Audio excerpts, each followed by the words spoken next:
मुख्यमंत्री देवेंद्र फडणवीसांनी आज त्र्यंबकेश्वरच्या विकास आराखड्याचा आढावा घेतला। आगामी सिंहस्थ कुंभमेळ्याच्या पार्श्वभूमीवर फडणवीसांनी त्र्यंबकेश्वरसाठी 1100 कोटींचा विकास आराखडा तयार केलाय।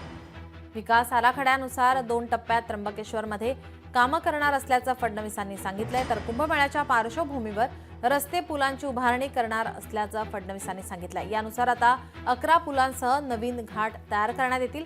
नाशिक दौऱ्यादरम्यान फडणवीस नेमकं काय म्हणालेत आपण पाहूयात।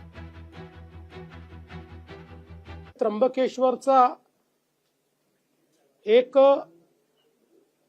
विकास आराखडा, ज्याला अलीकडच्या भाषेत कॉरिडॉर म्हणतात, तो आराखडा प्रशासनाने तयार केला। त्याचं प्रेझेंटेशन मी घेतलेलं आहे। जवळपास 1100 कोटी रुपयाचा एक आराखडा तिथला तयार केलेला आहे।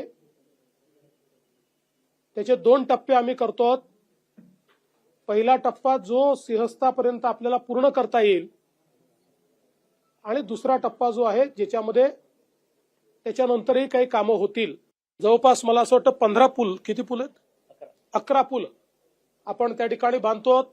रस्त्याचं एक मोठं जाळं आपण तयार करतो आहोत।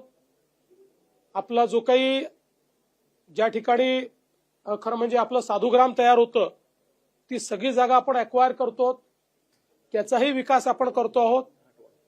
घाटांमध्ये नवीन सोयी सुविधा करतो आहोत आणि काही घाट देखील वाढवतो आहोत। आणि सगळ्यात महत्वाचं, या ठिकाणी एसटीपीचं जाळं तयार करून पाणी शुद्ध राहिलं पाहिजे, या दृष्टीनं एक आराखडा तयार केलाय।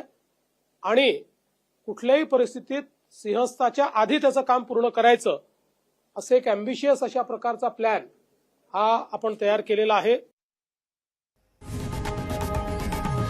लोकशाही मराठी ऐका, पहा, जागरूक रहा।